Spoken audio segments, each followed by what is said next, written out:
ओम शांति। 16 अप्रैल 2023। अव्यक्त बापदादा के महावाक्य। ओरिजिनल डेट 3 अप्रैल 1994। संतुष्टता का आधार संबंध, संपत्ति और सेहत माना तंदुरुस्ती। आज दिलाराम बाप अपने सदा संतुष्ट रहने वाली संतुष्ट आत्माओं व संतुष्ट मणियों को देख रहे हैं। ये रूहानी मणियों की चमक सारे दरबार को चमका रही है। संतोषी आत्माएं स्वयं को भी प्रिय और सर्व को भी प्रिय और बाप को तो प्रिय है ही। तो ऐसे होना, क्योंकि इस श्रेष्ठ ब्राह्मण जीवन में अप्राप्ति का नाम ही नहीं है। सर्व प्राप्ति संपन्न आत्माएं हो तो जहां सर्व प्राप्ति है वहां सदा संतुष्टता स्वतः और स्वाभाविक है ही। नेचुरल स्वभाव उसका संतोष का है और संतुष्टता का स्वरूप व स्वभाव निजी संस्कार ऐसा श्रेष्ठ है जो असंतुष्ट आत्मा को भी संतुष्टता का वाइब्रेशन वायुमंडल संतोष वायुमंडल में बदल देता है। इस संगम युग में विशेष बाप दादा की देन संतुष्टता है। एक संतुष्टता की विशेषता और विशेषताओं को भी सहज अपने समीप लाती है। लेकिन सदा संतुष्ट हो, परिस्थिति कितनी भी बदले, लेकिन संतुष्टता की स्थिति को परिस्थिति बदल नहीं सकती। पर स्थिति है ही बदलने वाली, लेकिन स्वसंतुष्टता की स्थिति सदा प्रगतिशील है। आपके आगे कैसी भी हिलाने वाली परिस्थिति ऐसे ही अनुभव होती है जैसे पपेट शो, कठपुतली देखते हो ना। होता सब कुछ है लेकिन होता पपेट है। तो कैसी भी परिस्थिति पपेट शो लगता है। वह आजकल का जो फैशन है, कार्टून शो अच्छा लगता है ना। होता तो शेर भी है, बिल्ली भी होती है, लेकिन होता क्या है? कार्टून। कहानी पूरी होती है लेकिन है कार्टून की स्टोरी, रियल नहीं है। कभी भी कोई भी परिस्थिति आए तो यही समझो एक बेहद के स्क्रीन पर कार्टून शो चल रहा है, वह पपेट शो चल रहा है। तो वह देख करके परेशान होंगे कि मनोरंजन करेंगे। शो देखना तो अच्छा ही है ना।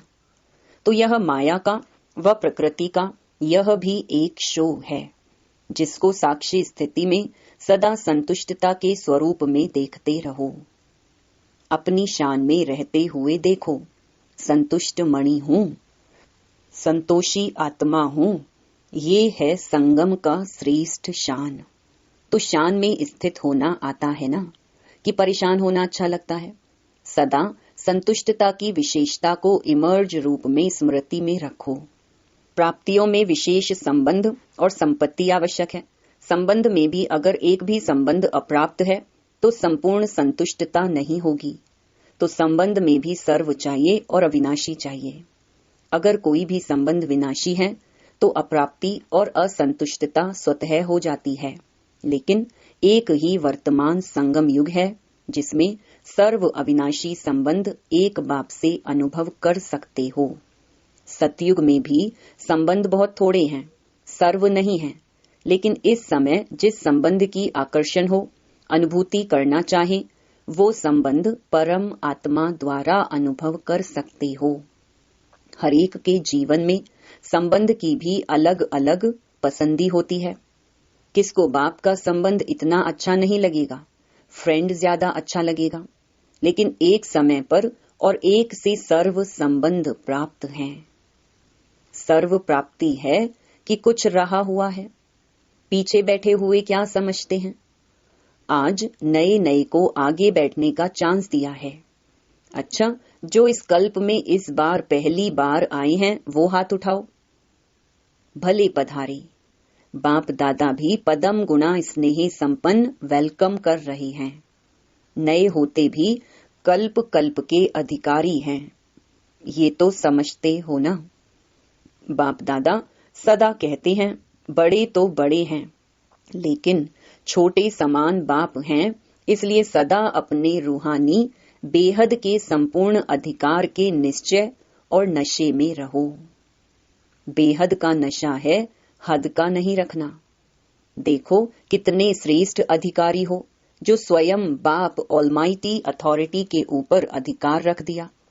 परमात्मा अधिकारी, इससे बड़ा अधिकार और है ही क्या। जब बीज को अपना बना लिया तो वृक्ष तो समाया हुआ है ही। सर्व संबंधों का भी अविनाशी अधिकार ले लिया। और संपत्ति में भी अगर सिर्फ स्थूल संपत्ति है तो भी सदा संतुष्ट नहीं रह सकते। स्थूल संपत्ति के साथ अगर सर्व गुणों की संपत्ति, सर्व शक्तियों की संपत्ति और श्रेष्ठ संपन्न ज्ञान की संपत्ति नहीं है तो संतुष्टता सदा नहीं रह सकती। लेकिन आप सबके पास यह श्रेष्ठ संपत्तियां हैं। संपत्तिवान होना। दुनिया वाले तो सिर्फ स्थूल संपत्ति वाले को संपत्ति भव का वरदान देते हैं, लेकिन आप सबको वरदाता बाप सर्वश्रेष्ठ संपत्ति भव का वरदान देते हैं। तो सब संपत्ति है ना कि कोई कम है, फुल है। पीछे वालों के ऊपर सबसे ज्यादा ध्यान है, आगे वालों का ध्यान बाप की तरफ ज्यादा है और बाप का ध्यान पीछे वालों के ऊपर ज्यादा है। जितना ही दूर है उतना ही नैनों में समाये हुए हैं। साकार वतन में तो साकार की बातें होती हैं। देखो परम धाम में आप सभी आत्माएं कितनी समीप होंगी, सभी साथ होंगे ना। और सूक्ष्म वतन में भी इतना बेहद है जो जितना समीप आने चाहे आ सकते हैं। लेकिन बच्चों का स्नेह निराकार और आकार को भी साकार बनाना चाहता है। तो बाप क्या कहते हैं? जी हजूर, जी हाजिर। बच्चे तो बाप के भी हजूर हैं, मालिक है ना। मालिक को हजूर कहा जाता है और बालक को भी मालिक कहा जाता है। तो सभी कौन हो? संतुष्ट मणिया। संबंध में भी संतुष्ट और संपत्ति में भी संतुष्ट। संबंध, संपत्ति और तीसरी होती है सेहत, तंदुरुस्ती। आप सभी तंदुरुस्त हो ना कि बीमार हो? आत्मा तो तंदुरुस्त है ना, शरीर की कोई बात ही नहीं। आत्मा सदा शक्तिशाली है। संगम पर श्रेष्ठ सेहत व तंदुरुस्ती है आत्मा की तंदुरुस्ती। इस समय के आत्मा की तंदुरुस्ती जन्म जन्म के शरीर की तंदुरुस्ती भी दिलाती है, लेकिन इस समय थोड़ा सा प्रकृति अपना रूप दिखाती है। इसमें भी कोई बड़ी बात नहीं, यह भी कार्टून शो है। तो सर्व प्राप्तियां है ना। संबंध भी हैं, संपत्ति भव भी हैं, सर्व संबंध भव भी हैं और सदा तंदुरुस्त भव भी हैं। तीनों वरदान वरदाता बाप से मिले हुए हैं। तो वरदानों को समय पर कार्य में लगाओ। सिर्फ वरदान सुनकर खुश नहीं हो जाओ कि हाँ मुझे बहुत अच्छा वरदान मिला, या सिर्फ नोट करके नहीं रखो, लेकिन समय पर वरदान को काम में लगाने से वरदान कायम रहते हैं। अगर वरदानों को समय पर काम में नहीं लगाया तो वह वरदान फल नहीं देता। वरदान तो अविनाशी बाप का है, लेकिन वरदान को फलीभूत करना है। बीज तो है, लेकिन उससे फल कितना निकालते हो वह आपके हाथ में है। कोई सिर्फ वरदान के बीज को देख करके खुश होते रहते हैं, बहुत अच्छा बहुत अच्छा, लेकिन फलदायक बनाओ। बार बार स्मृति का पानी दो। वरदान के स्वरूप में स्थित होने की धूप दो। फिर देखो वरदान सदा फलीभूत होता रहेगा और वरदानों को भी साथ में लाएगा। वरदानों के फल स्वरूप बन जाएंगे। तो आज के त्रिवरदान को फलीभूत करना और समय पर जरूर याद रखना। समय पर भूल जाते हैं, पीछे पड़ते रहते हो कि हाँ ये वरदान तो था। वरदानों को जितना समय पर कार्य में लगाएंगे उतना वरदान और श्रेष्ठ स्वरूप दिखाता रहेगा। तो सभी को वरदान मिला ना। अच्छा, चारों ओर के देश विदेश के सर्व संतोषी आत्माओं को, संतुष्ट मणियों को, सर्व प्राप्ति संपन्न आत्माओं को जिन्होंने भी याद पत्र, कार्ड आज के दिवस के भी भेजे हैं, तो आज के विशेष दिवस की भी सर्व बच्चों को याद प्यार पदम गुणा स्वीकार हो। चाहे दूर बैठकर मन में, दिल में मना रहे हैं, चाहे सम्मुख मना रहे हैं, कार्ड व पत्र सब पहले वतन में पहुंचते हैं। तो सभी के पत्र, कार्ड और शुभ संकल्पों की याद, शुभ भावनाओं की याद के रिटर्न में बाप दादा का विशेष याद प्यार और सर्व बालक सो मालिक बच्चों को नमस्ते। अच्छा, दादियों से मुलाकात। सूक्ष्म इशारों की भाषा तो जानते हो ना? जैसे अव्यक्त बाप इशारों की ही भाषा जानते हैं। अव्यक्त वतन में तो नैनों की भाषा और इशारों की भाषा है, तो आप भी जानते हो ना? नैनों की भाषा जानते हो, साकार से सीखे हो ना? मुख की भाषा तो सुनी, अभी है नैनों की भाषा।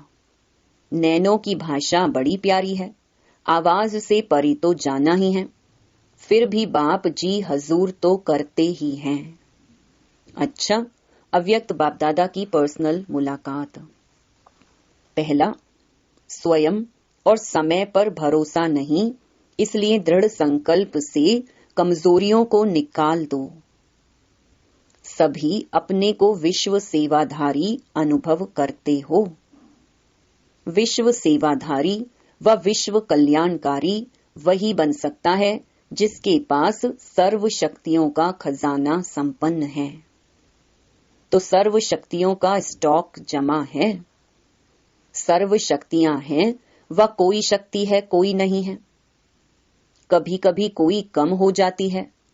सदा अपने आप को चेक करो कि सर्व शक्तियां हैं व कोई शक्ति की कमी है। अगर कमी है तो उसके कारण को सोचो, क्योंकि कारण को समझेंगे तो निवारण कर सकेंगे।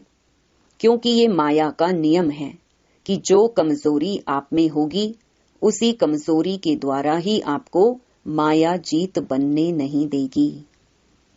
तो वर्तमान समय भी समय प्रति समय माया उसी कमजोरी का लाभ लेगी और आगे चलकर जब अंत समय आएगा तो भी वो कमजोरी धोखा दे देगी। तो ऐसे नहीं सोचना कि थोड़ी सी कमजोरी है, एक ही कमजोरी है, बाकी तो बहुत अच्छा हूं, अच्छी हूं। एक कमजोरी भी धोखा दे देगी, इसलिए कोई भी कमजोरी अपने अंदर रहने नहीं दो। अगर स्वयं नहीं मिटा सकते हो तो कोई का सहयोग लो। जो शक्तिशाली आत्माएं हैं उनका सहयोग लो। विशेष योग का प्रयोग करो।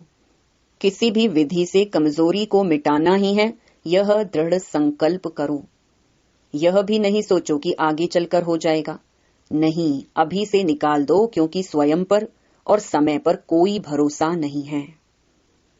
ऐसे नहीं सोचो कि आगे चलकर ये करेंगे हो जाएगा। नहीं, आपका स्लोगन है अब नहीं तो कब नहीं। तो जो करना है वो अभी करना है, क्योंकि बाप संपन्न है और आपका बाप से प्यार है। तो बाप जैसा बनना ही प्यार का प्रैक्टिकल स्वरूप है। जितना बाप से बहुत बहुत प्यार है, इतना ही पुरुषार्थ से भी बहुत बहुत प्यार है। जितना बाप के प्यार के लिए फलक से कहते हो कि 100% से भी ज्यादा प्यार है, ऐसे पुरुषार्थ के लिए भी कहो। सोचेंगे, करेंगे नहीं, सब कमजोरियां खत्म। गेगे नहीं, शिवरात्रि मनाने आए हो तो कुछ तो बलि चढ़ेंगे ना। बाप दादा सभी बच्चों को संपन्न देखना चाहते हैं। बाप का प्यार है, इसलिए बच्चों की कमी अच्छी नहीं लगती। तो क्या याद रखेंगे कि सदा संपन्न संपूर्ण रहना ही है, कि थोड़ी थोड़ी कंप्लेन करते रहेंगे। कंप्लीट, कंप्लेन खत्म, संपन्न बनना ही मनाना है। दूसरा, वेस्ट को बेस्ट बनाना अर्थात होली हंस बनना। सभी अपने को होली हंस अनुभव करते हो। होली हंस का अर्थ है संकल्प, बोल और कर्म जो व्यर्थ होता है उसको समर्थ में बदलना, क्योंकि व्यर्थ जैसे पत्थर होता है। पत्थर की वैल्यू नहीं, रतन की वैल्यू होती है। तो व्यर्थ को समाप्त करना अर्थात होली हंस बनना। तो व्यर्थ आता है, होली हंस फौरन परख लेता है कि ये काम की चीज नहीं है, ये काम की है। तो आप होली हंस हो ना, तो व्यर्थ समाप्त हुआ, क्योंकि अभी नॉलेजफुल बने हो कि अगर अभी संकल्प, बोल या कर्म व्यर्थ गंवाते हैं तो सारे कल्प के लिए अपने जमा के खाते में कमी हो जाती है। जानते हो ना, नॉलेजफुल हो, तो जानते हुए फिर व्यर्थ क्यों करते हो? चाहते नहीं हैं लेकिन हो जाता है, ऐसे कहेंगे। जो समझते हैं अभी भी हो सकता है, वो हाथ उठाओ। आप हो कौन? राजयोगी। राजयोगी का अर्थ क्या है? राजा हो ना, तो मन को कंट्रोल नहीं कर सकते। किंग में तो रूलिंग पावर होती है ना, तो आप में रूलिंग पावर नहीं है। अमृत वेले और फिर सारे दिन में बीच बीच में अपना ऑक्यूपेशन याद करो, मैं कौन हूं। क्योंकि काम करते करते यह स्मृति मर्ज हो जाती है कि मैं राजयोगी हूं, इसलिए इमर्ज करो, ये नियम बनाओ। ऐसे नहीं समझो कि हम तो हैं ही राजयोगी, लेकिन राजयोगी की सीट पर सेट होकर रहो। नहीं तो चलते चलते कर्म में बिजी होने के कारण योग भूल जाता है, सिर्फ कर्म ही रह जाता है। लेकिन आप कर्म योगी कंबाइंड हो। योगी सदा ही रूलिंग पावर, कंट्रोलिंग पावर में रहें। फिर राजयोगी डबल पावर वाले कभी भी व्यर्थ सोच नहीं सकते। तो अभी कभी नहीं कहना, सोचना भी नहीं कि राजयोगी वेस्ट कर सकते हैं। तो ये कौन सा ग्रुप है? Best group. बाप दादा को भी बेस्ट ग्रुप अति प्यारा है। क्यों? 63 जन्म बहुत वेस्ट किया ना, अभी यह छोटा सा जन्म बेस्ट ही बेस्ट। अच्छा, वरदान, अटूट याद द्वारा सर्व समस्याओं का हल करने वाले उड़ता पंछी भव। जब यह अनुभव हो जाता है कि मेरा बाबा है, तो जो मेरा होता है वह स्वतः याद रहता है, याद किया नहीं जाता है। मेरा अर्थात अधिकार प्राप्त हो जाना। मेरा बाबा और मैं बाबा का, इसी को कहा जाता है सहज योग। ऐसे सहज योगी बन एक बाप की याद के लगन में मगन रहते हुए आगे बढ़ते चलो। यह अटूट याद ही सर्व समस्याओं का हल कर उड़ती पंछी बनाए उड़ती कला में ले जाएगी। स्लोगन, मनन शक्ति के अनुभवी बनो तो ज्ञान धन बढ़ता रहेगा। सूचना, आज मास का तीसरा रविवार है। सभी राजयोगी तपस्वी भाई बहनें सायं 6:30 से 7:30 बजे तक विशेष योग अभ्यास के समय अपने आकारी फरिश्ते स्वरूप में स्थित हो विश्व परिक्रमा करते हुए प्रकृति सहित सर्व आत्माओं को लाइट माइट देने की सेवा करें। ओम शांति।